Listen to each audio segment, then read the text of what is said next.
All right, everyone, let's get started. Welcome, everyone, to the People's House. Welcome, everyone.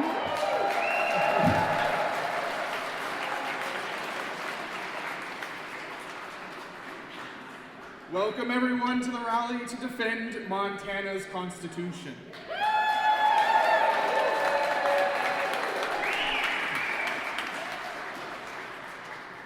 My name is Keegan Medrano, and I'm the Policy Director at the ACLU of Montana, and I'll be your MC today. First, we want to thank our co-hosting organizations, some of whom are here on this sign over here, and who have been constantly working behind the scenes in this building for your rights and for the provisions that you'll find in the Montana Constitution.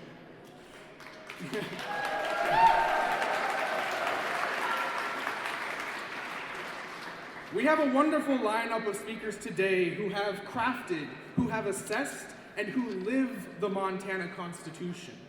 We also have a number of different organizations tabling on the wings, available later to share their ongoing work to protect and embolden the Montana Constitution, as well as organizations that are here to answer questions and educate you on their work.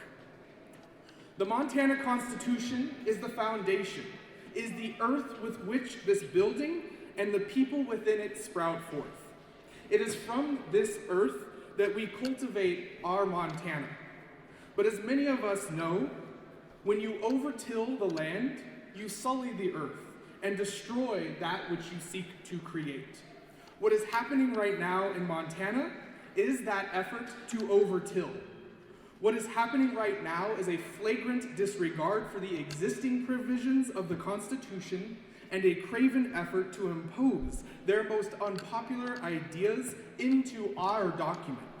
We cannot abide by this. Our speakers cannot abide by this. First, we'll hear from Mae Nan Ellingson.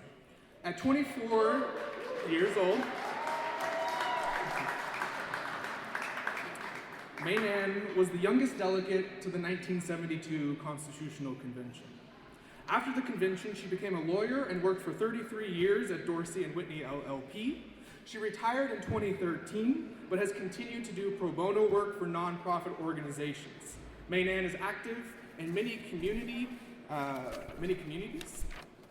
organizations, and projects. And as one of the 9 remaining delegates, she gladly talks about the Constitution and the Convention.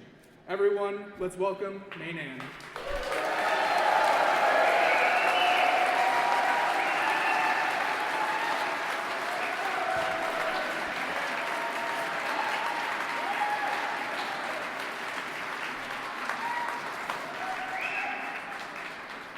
Thank you. Thank you all for being here, and thank you for allowing me to speak about this Constitution, which is near and dear to my heart, and to the delegates who served and who have now passed. And in particular, I would like to start off by reading the preamble to our Constitution, which reads, I probably should know this by heart, but I'm afraid I will goof it up. It was taken from a delegate proposal written by me and fellow delegate from Missoula, Bob Campbell, who passed this last year. We, the people of Montana, grateful to God for the quiet beauty of our state, the grandeur of our mountains, the vastness of our rolling plains, and desiring to improve the quality of life, equality of opportunity, and to secure the blessings of liberty for this and future generations, do ordain and establish this Constitution. I was asked to speak particularly about the intent of the framers of the Constitution. And there's really no better place to look for the intent of the framers of the Constitution than in this document itself. There are proceedings of the convention that can also be consulted in questions where the intent is not clear. But the intent of those 100 people was at least twofold. It was to write a constitution that could constitute a government that could adequately, respectfully, and transparently serve the people of Montana. And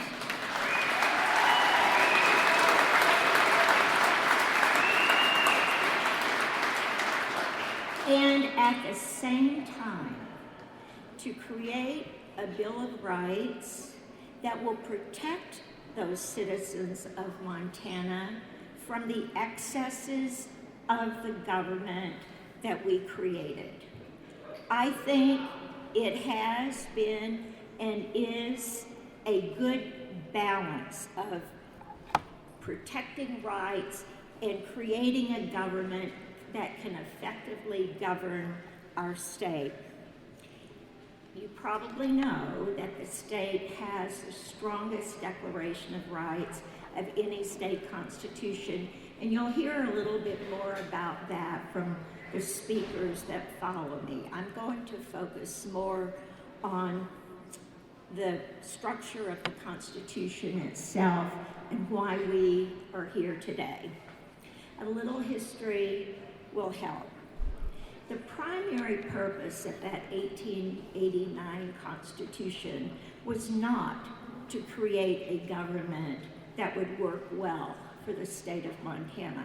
The primary purpose of that Constitution, just like the three failed ones before, was to achieve statehood for Montana, because since 1866, Montana had been a territory, and it was under the auspices of the federal government.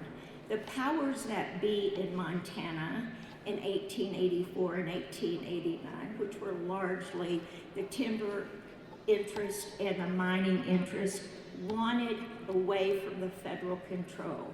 And one way to get that was to become a state.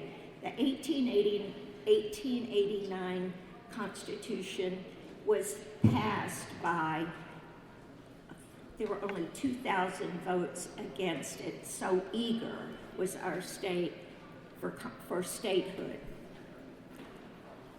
Now, as I said, the framers of that Constitution didn't really care about creating a strong government. As a matter of fact, they preferred not to have a strong government because it would interfere with their working. So we had a very weak legislature, we had a very weak executive branch, and we had a Supreme Court that was under the copper collar.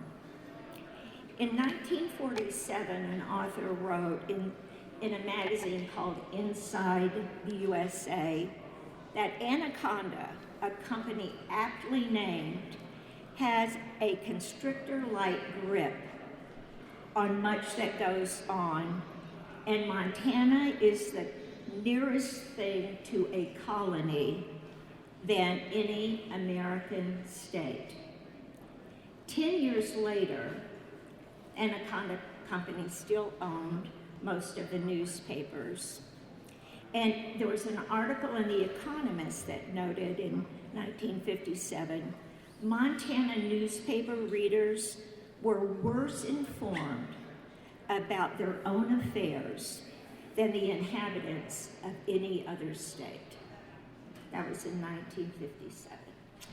In 1960, Lee Enterprises started acquiring the Anaconda newspapers, hiring diligent reporters, and things started changing for the better in Montana in 1960. There was an effort made, headed by the League of Women Voters and the then state legislature, to look at our Constitution and to see whether or not it served the needs of the people.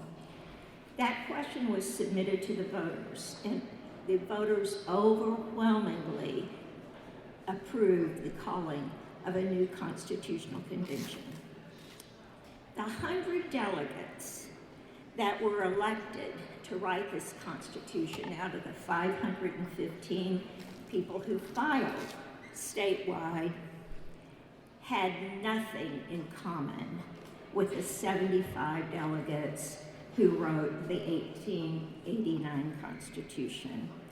Our President Leo Graybill was nothing, thankfully, like William Andrews Clark. Another significant difference, and one I'm very happy to allude to on this Women's History Month, is that there were 19 women who served out of the 100 delegates. That was a watershed.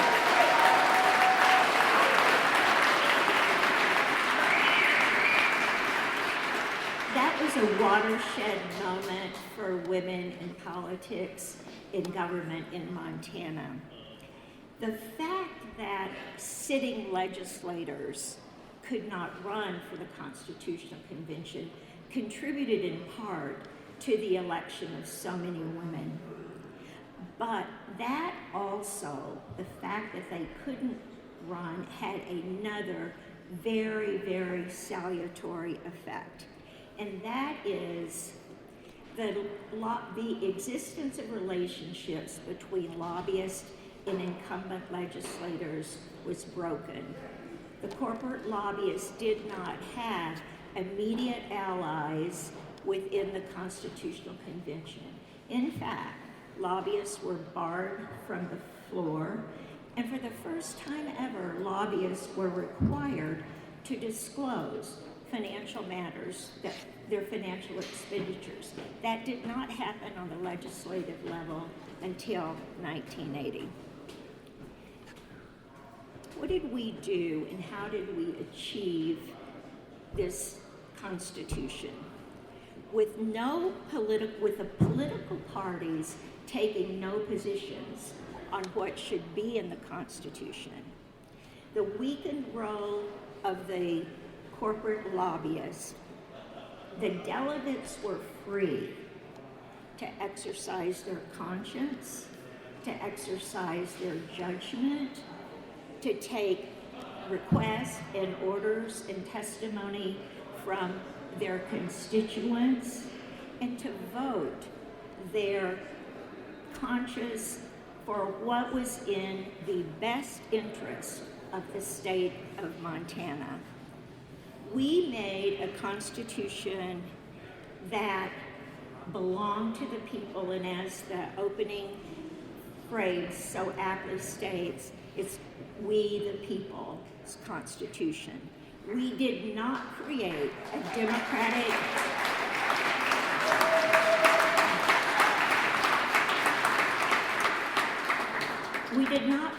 democratic Party Constitution or Republican Party Constitution. It's a we the people Constitution with the power derived from the people, the power retained by the people in this Constitution. It is far, far, far from being a socialist rag.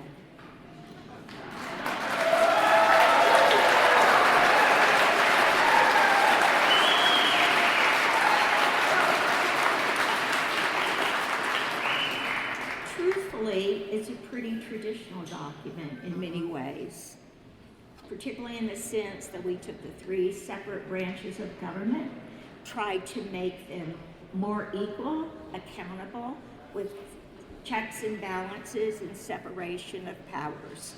We expected that the legislative branch would make laws, the executive branch would execute and implement, and the Supreme Court would interpret the laws and the Constitution. As I mentioned, under the 1889 Constitution, the people's branch of government, my favorite branch of government actually, the legislative branch, was very weak.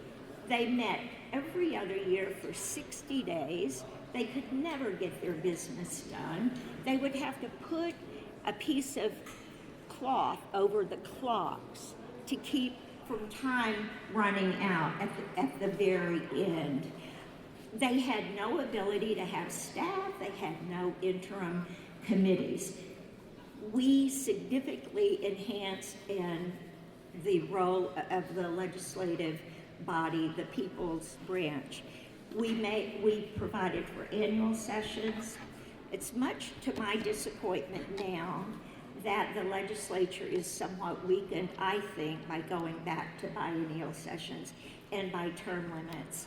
But whenever I try to sell the notion, let's go back to annual sessions, people say, no, we don't want them meeting at all. But we need a strong, strong legislature. So we've got an executive branch that now functions properly. There's accountability. There wasn't before. We've got a legislative branch who has the tools that they need to effectively govern. So why are we here today after 50 years of great success under this Constitution, feeling the need to defend our Constitution? What is going on? The Constitution works, the government works. What is happening? It is so ironic to me as a member of the legislative committee at the convention to see the legislature have such antipathy toward the Constitution. It's mind-boggling because the Constitution did so much to strengthen that branch of government. The only thing I can figure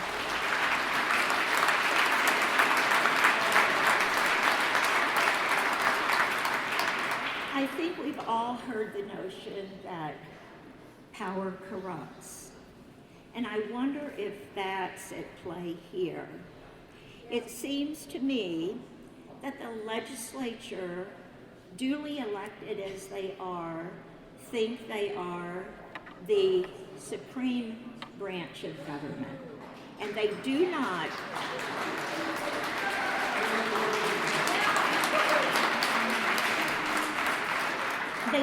like any attacks on their power, whether it's through the Supreme Court saying you cannot do that, or even disobeying their own legislative attorneys saying that's probably unconstitutional. They simply want to do what they want to do. And that is why we have constitutions. Each of these branches of government must stay in their own lanes. Now,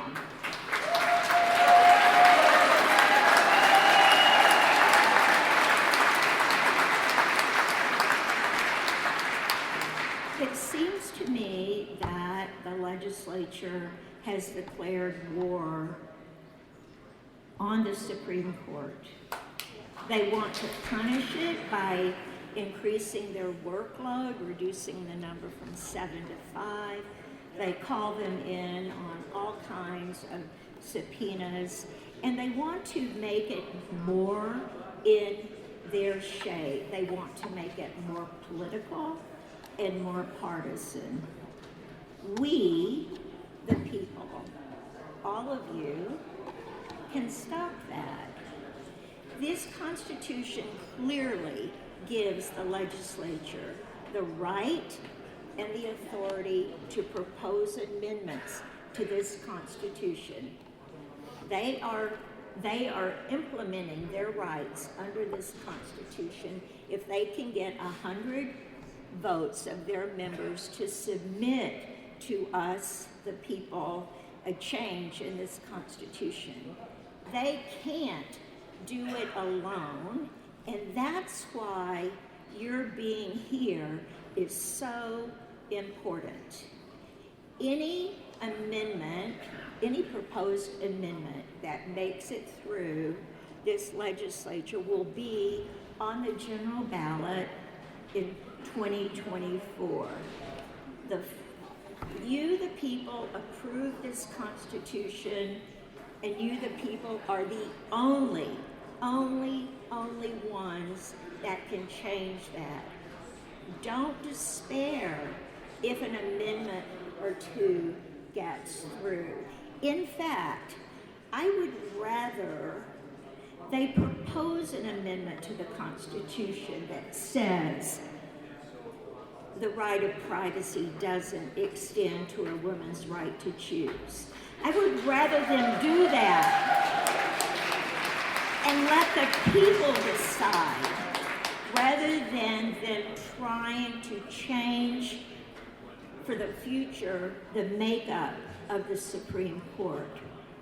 Don't be afraid of these amendments that come through. Recognize the power resides in we the people.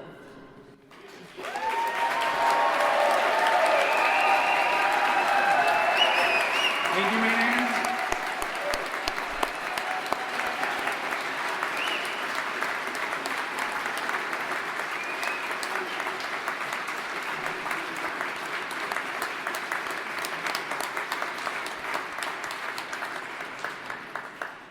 As Mae Nan noted, the Montana Constitution is a living, breathing document, and we are the ones that give it life. We are the ones that perpetuate its existence. And as Mae Nan noted, they may throw any constitutional referendum at us that they may want, but you all know that you all have the power to rebuff those assaults which do not align with the majority of Montanans and the Montanans that I see in this room today.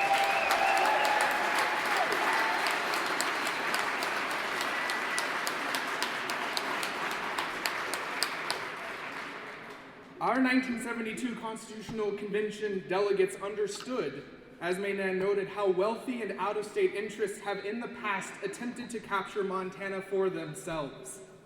And they built safeguards through a devotion to 3 separate branches of government and foresaw the contemporary fights over the environment, over privacy, and over equal protection by enshrining these in our Constitution. Next, we're going to hear from retired Montana Supreme Court Justice Jim Nelson about the judiciary.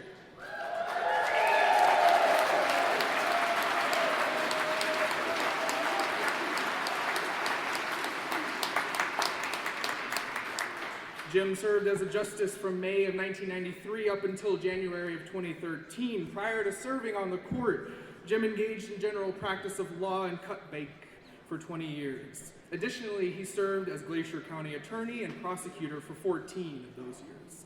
In retirement, Jim has served as a special master and as a consultant and expert witness in various cases. Jim has always been an outspoken advocate for civil rights and for a fair, impartial, and independent judiciary. I'm going to hand it over to Jim now.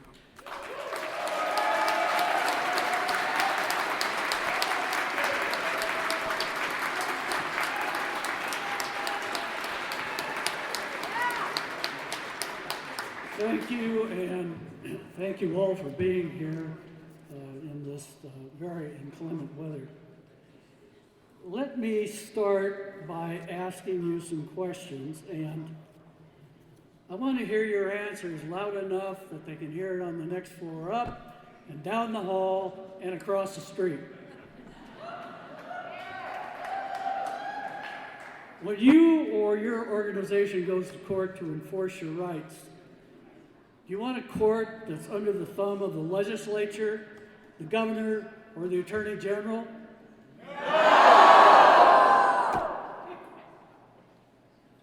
Do you want a court where the judges or justices are appointed political hacks that owe their allegiance to their party?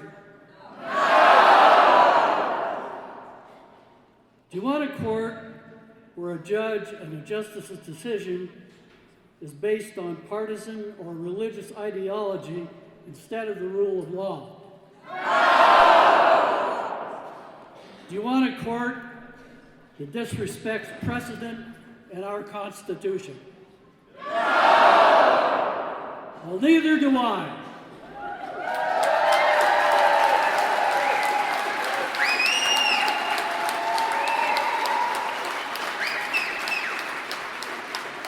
Neither do I, and that is why we all must fight like hell to keep our fair, impartial, independent, nonpartisan courts presided over by elected judges and justices.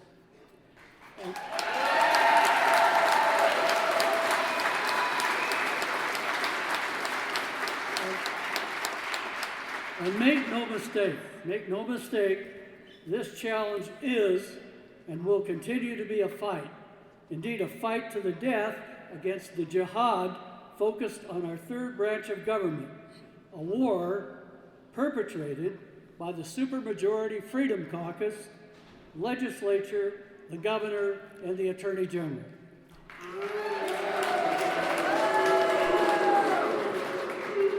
And why this jihad? Well, let me give you some reasons. Beginning with the 2021 session, and now with the present supermajority Freedom Caucus, the legislative branch has determined that it should be the one all-powerful branch. This is nothing but a poorly disguised power grab by the legislature, with the governor and the attorney general promoting and assisting this effort in their own right.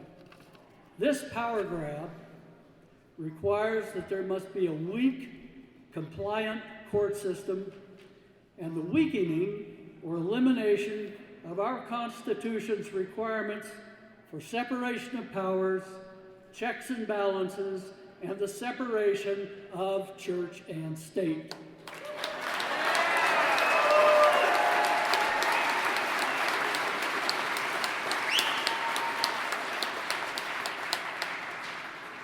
This power grab ends with executive and the supermajority Freedom Caucus legislature imposing an authoritarian regime on Montanans, a regime in which we are deprived of our fundamental rights, including, to name a few, our exclusive right to govern ourselves. We the people are the seat and source of power, not the legislature and not the governor.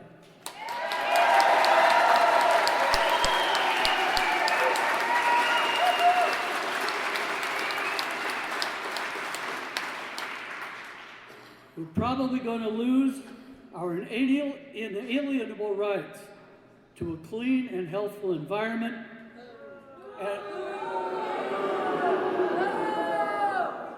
and to seek our basic necessities, our liberties, our health, and our happiness in all lawful ways. We're going to lose our right of inviolable human dignity, our rights of free speech, assembly, and the press, our rights to participate and to know, our right of suffrage, our right of individual privacy, our right to a quality education and to learn about the cultures of Montana's sovereign native peoples, and our right to make laws and amend our Constitution using the Citizens Initiative process. By one tally, the supermajority Freedom Caucus this session has offered some 42 bills and 9 constitutional amendments attacking the judiciary and courts. These numbers are conservative. Other tallies place the number of bills in the hundreds. The supermajority Freedom Caucus aims to take away our court's power of judicial review. That, coming from Marbury versus Madison in 1803, is the court's duty to declare laws and statutes unconstitutional when those violate our Constitution. They aim to insert the executive and the supermajority Freedom Caucus into judicial decision-making. They aim to marginalize and take control over our courts and our judiciary. They aim to destroy the separation of powers, the checks and balances, and the separation of church and state that our Constitution stands for.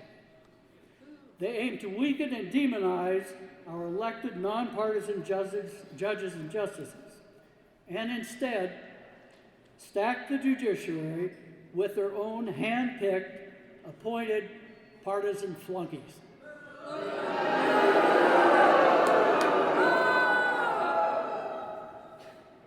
They demand judicial obeisance to their partisan and religious ideologies. Indeed, they aim to impose white Christian nationalism to replace our rule of law. And the Executive and Supermajority Freedom Caucus want total power to do what they want, to whomever they want, whenever they want to do it. And they don't want fair, impartial, independent, nonpartisan elected judges and justices getting in their way of ruling of the party, by the party, and for the party. Numerous bills and 9 constitutional amendments attacking the judiciary. And that doesn't count the 61 other constitutional amendments that the legislative branch has proposed. And it doesn't count for the numerous other bills targeting the LGBTQIA+ community, transgender people, the poor, those who dress in drag, women seeking to terminate a pregnancy, those suffering an incurable illness who want medical aid in dying, a dignified death, educators who want to tell and teach the hard truths, and resident Montana hunters and fishers. There's more, but time does not permit. Suffice to say that the Executive Supermajority Freedom Caucus are very adept at comforting the comfortable and afflicting the afflicted.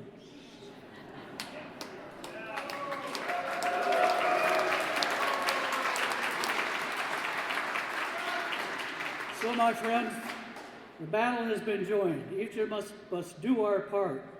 We must call out legislators. We must write letters to the editor. We must assemble and rally. We must not forget what is at stake. Nothing less than our constitutional tripartite government, 3 co-equal branches with separation of powers, checks and balances, and the scrupulous adherence to the rule of law. What is at stake is nothing less than saving our Constitution and our democracy. Our fair, independent, nonpartisan, elected judiciary is what is on the chopping block. And if we don't want to lose it, we must fight like hell to keep it.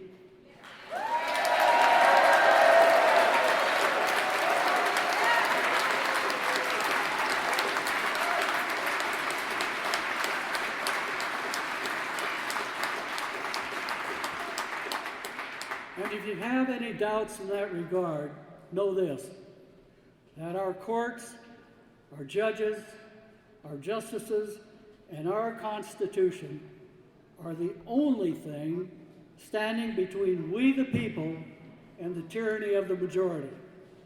Thank you.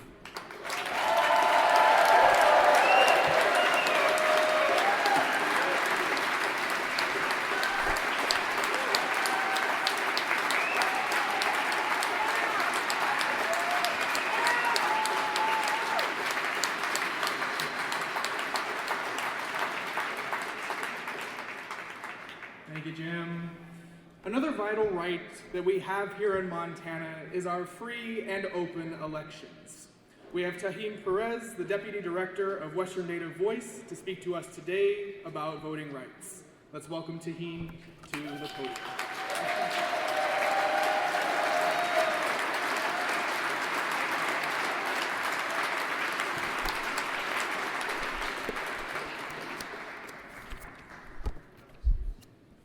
Hello, good afternoon, everyone. My name is Taheen Perez, and with me here is my son, Elio, who is 4.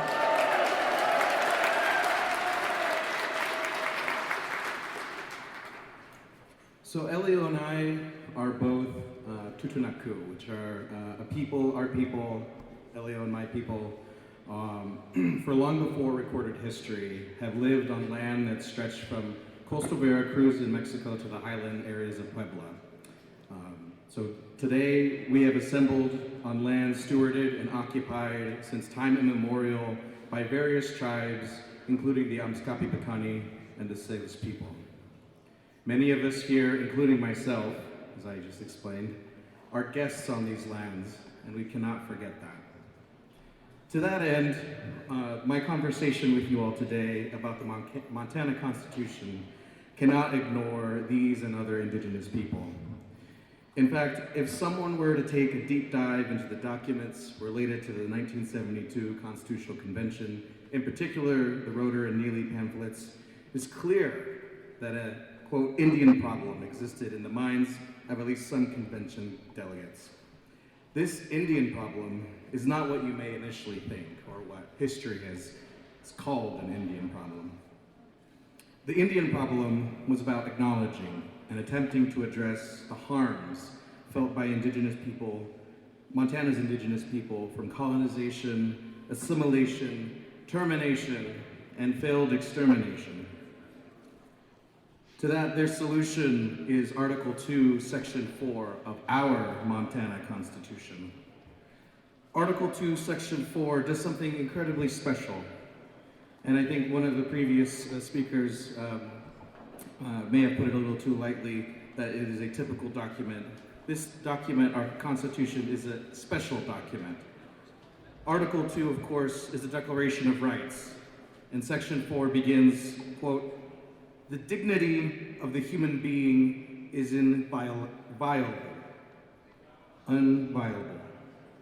Further, it goes on to declare, in part, that neither state nor any person shall discriminate against any person on account of, among many things, culture. The mention of culture is an acknowledgement of the unique status of Indigenous people as culturally political entities, not as a race.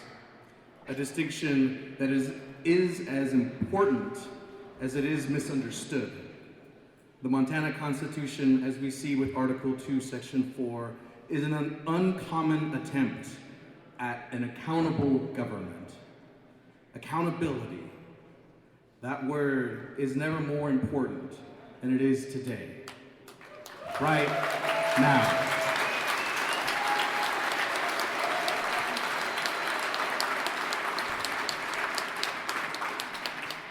As the speakers before me impressed upon all of us, legislators who want to consolidate power are looking to fundamentally change the guarantees of an accountable government. So what is our recourse?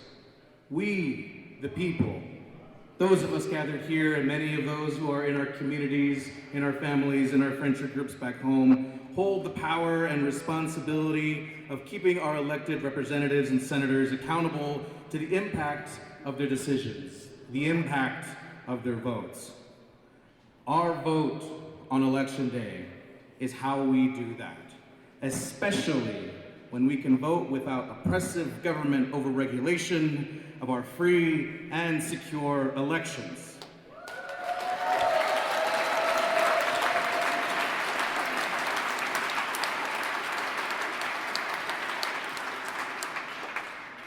The best evidence to how effective electoral accountability can be is simply by paying attention to how badly some legislators in this building want to create roadblocks for voters. Attempts to disqualify voters off of inactive voter rolls, change to no excuse absentee voting, attempts to dictate how to help you turn in your ballots, and taking away the power to directly elect our judges have all reared their ugly heads. The legislators who sponsor and vote for these policies don't want you to vote. They don't want the working poor Montanans to vote. They don't want LGBTQ+ Montanans to vote. They don't want elder Montanans to vote. They don't want Montanans who require accessibility modifications or needs to vote.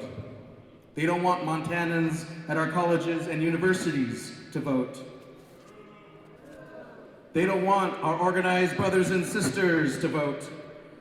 They don't want Indigenous Montanans to vote. They want to frustrate. They want to discourage all of us from voting. They don't want to be held accountable. We cannot allow them to get away with it.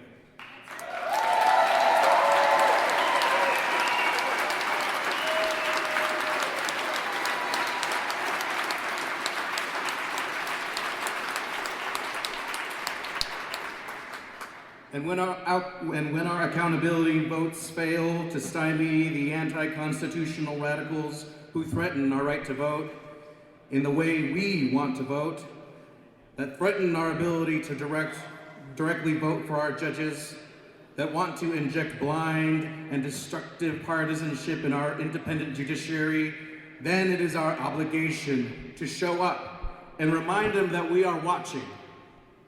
It is our obligation, because it isn't just our vote that it's at risk, that it's at stake.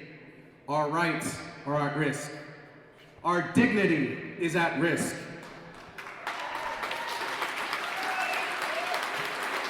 Our dignity to be who we are.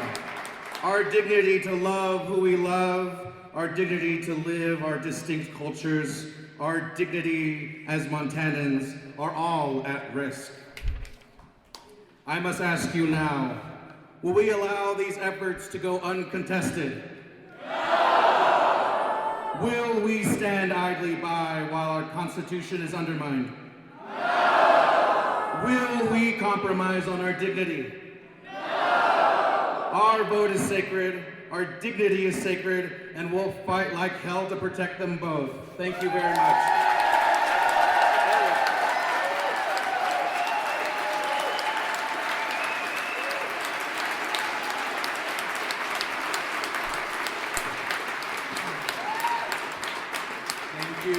Thank you, Taheen. I don't know about any Indian problem during the Constitutional Convention writing, but I try to be an Indian problem every day in this building.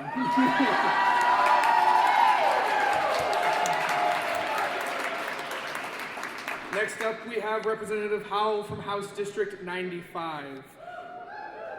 Representative Howell fights every day in this building with care and compassion against those in this state that act in self-interest and refuse to listen to their fellow Montanans while they mercilessly take away our rights. Next up, I'll have Representative Howell.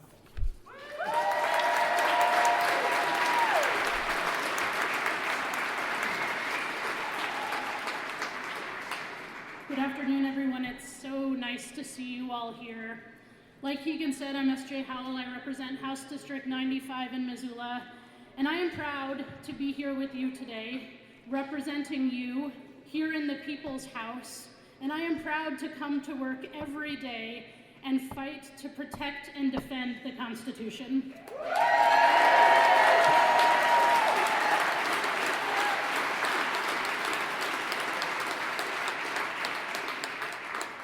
I've been asked to speak today about our constitutional right to privacy, and I'm going to start by reading to you Article 2, Section 10, Right to Privacy. The right of individual privacy is essential to the well-being of a free society and shall not be infringed without the showing of a compelling state interest. And look, we know Montanans love their privacy. This is true for Montanans of all political affiliations, urban or rural, wealthy or working class. And the authors of our Constitution recognized that a fundamental right to privacy was crucial to protecting all the ways of life that Montanans hold dear. Privacy can mean a lot of things. We talk a lot in this building about Article 2, Section 10 as relating to the right to privacy with regard to medical decisions and bodily autonomy, and specifically the right to reproductive health care and abortion care.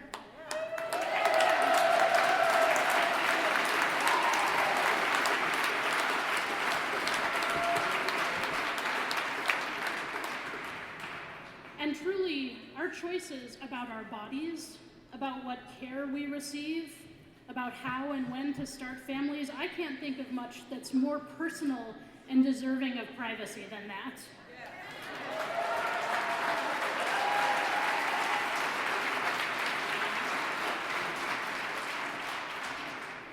We also care about privacy of personal information, digital data.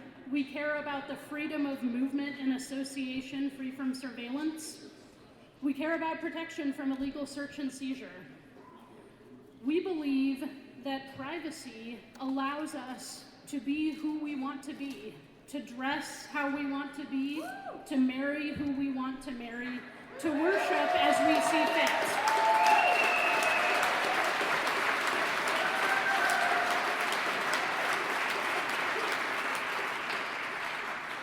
right to privacy is the right to live our lives as we choose, based on our deeply held beliefs, whatever those beliefs may be. And we heard this already, and I say this as I stand before you here today as an elected member of your government, that our constitutional right to privacy serves primarily to protect Montanans from the government.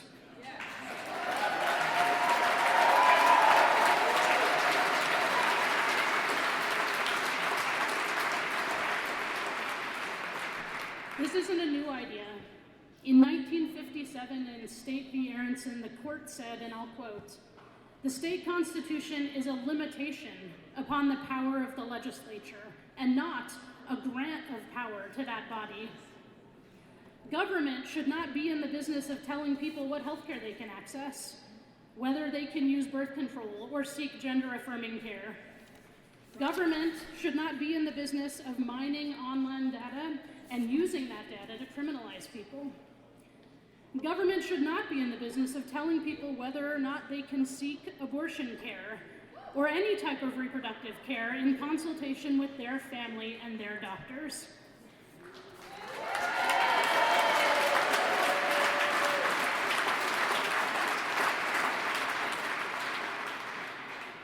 And the thing about privacy is, you either have it or you don't.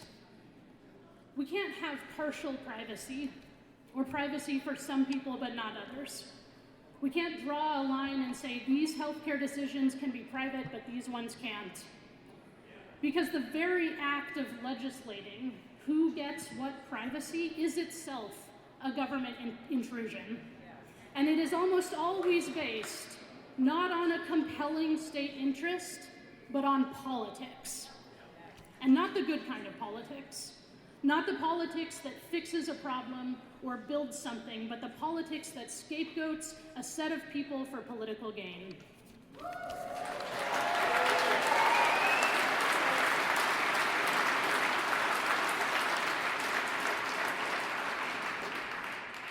want to leave you with a quote from another Supreme Court case, Armstrong v. State, which has really upheld this fundamental right to privacy and what it means in our lives. I'm going to quote, "Attempts to define this right, the right to privacy, notwithstanding, we conclude that, while it may not be absolute, no final boundaries can be drawn around the personal autonomy component of the right to individual privacy.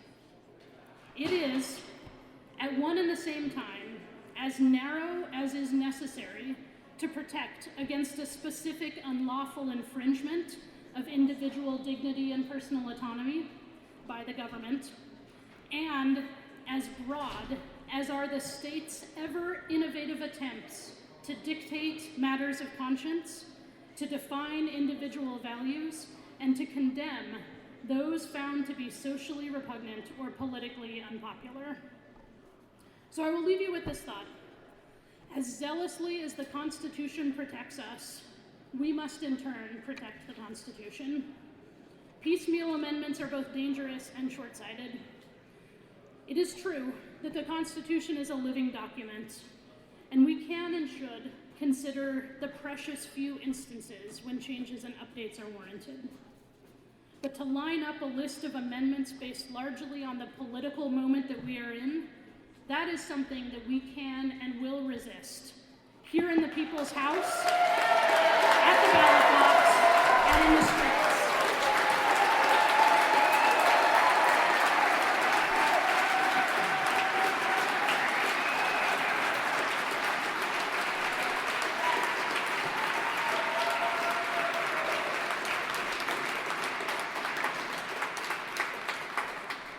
Thank you, Howell, and I know Howell has to now go to the floor and go give them hell there. Our last speakers today, and with our last speakers today, we want to highlight Montana's right to a clean and healthful environment.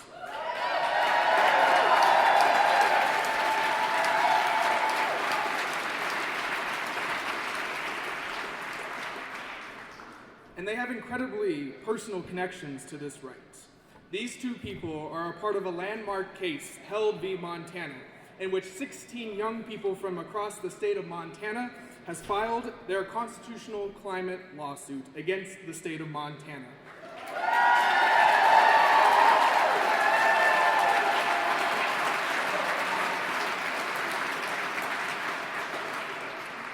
And so with our last few moments together here, I want to hand it over to Roger and Mica.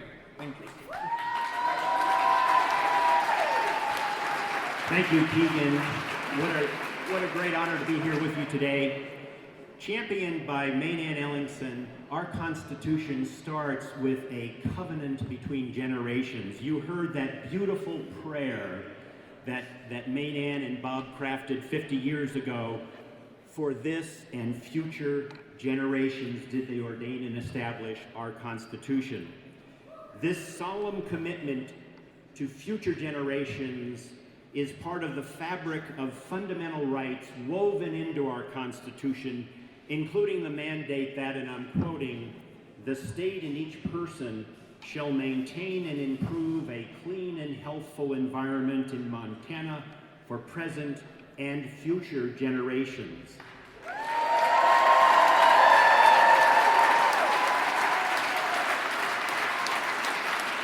It took us 25 years to get there, but in 1999, the Montana Supreme Court, in the seminal case of MEIC versus DEQ, told us what this constitutional right means. We conclude that the delegates' intention was to provide language and protections which are both anticipatory and preventative. Well, folks, a quarter of a century later, the state of Montana is still failing that standard big time. The science is unequivocal.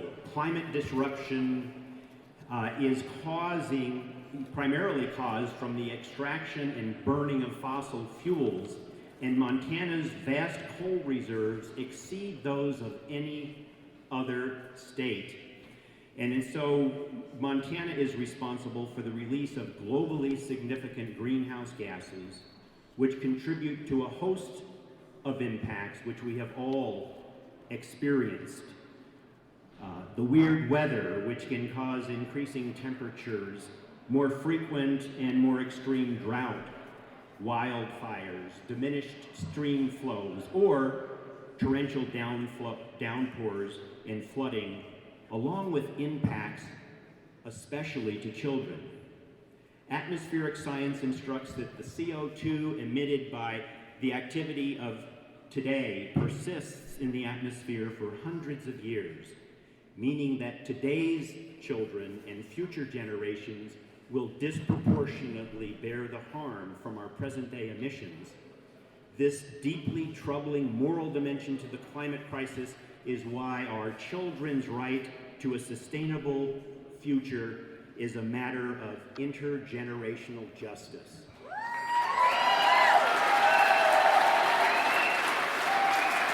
To protect their fundamental constitutional rights, 16 Montana youth, including Mica, who's with us today, have brought the case of Howell v. State of Montana. The youth plaintiffs include children from ranch families, enrolled tribal members, and families who, like you, actively participate in Montana's outdoor traditions of hiking and hunting and fishing.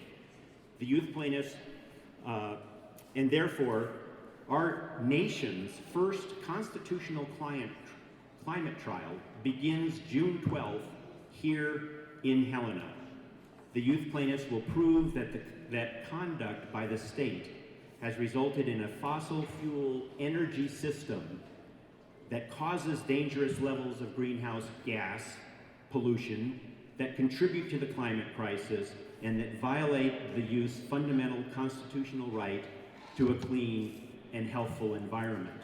And yet, as we gather here today, the legislature has pending before it a draft proposal to revise Montana's constitutional language regarding the right to a clean and healthful environment. In this, as Mae Nan said, the 50th anniversary of our Constitution, I'm hoping that you will stand with these young Montanans in telling our legislators, Hands off our Constitution.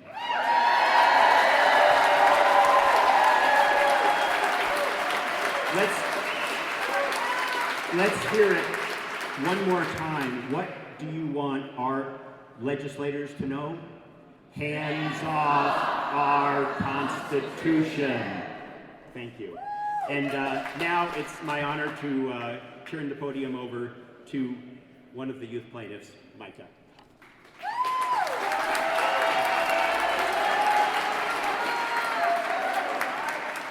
Good afternoon. My name is Mica K, and I'm 14 and in 8th grade at Washington Middle School in Missoula. I first learned about the climate crisis when I watched the film Chasing Ice. At 4 years old, my parents expected me to only like the beautiful scenery that came with the film. Yet I understand the true meaning and the message. The film deeply upset me, prompting me to dictate a letter with my parents to Senator Tester. Seeing the decline of nature and animals in the film, and so much that I spent outdoors and time in nature, it deeply affected me.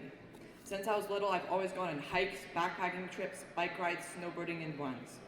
Due to droughts, wildfires, and lack of snow, I've been unable to do many of them. These activities are very important to me, and it would devastate me to lose these activities I'm so passionate about. I love animals. My favorite animal is a pika. Unfortunately, they will be one of the first North American animals to go extinct because of climate change. And it scares me to think that I might be unable to see my favorite animal ever again. And to not lose these animals and the activities I love, I decided to act. I went to protests, wrote letters, and made comments. And I eventually joined as one of the 16 plaintiffs in the lawsuit held versus the state of Montana. I'm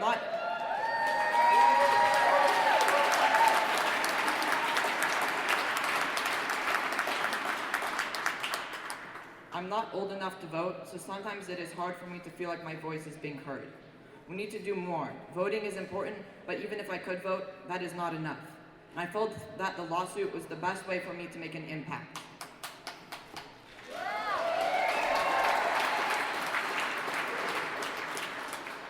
My fellow plaintiffs and I are asking the courts to protect our constitutional rights to life, liberty, property, and a clean and healthful environment.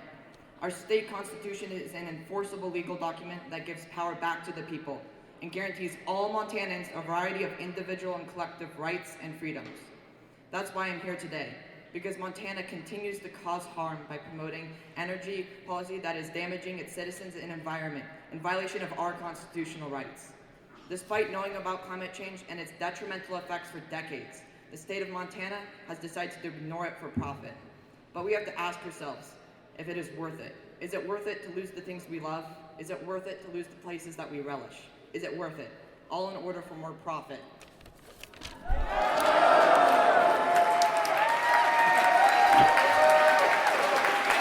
All right, folks, that's all.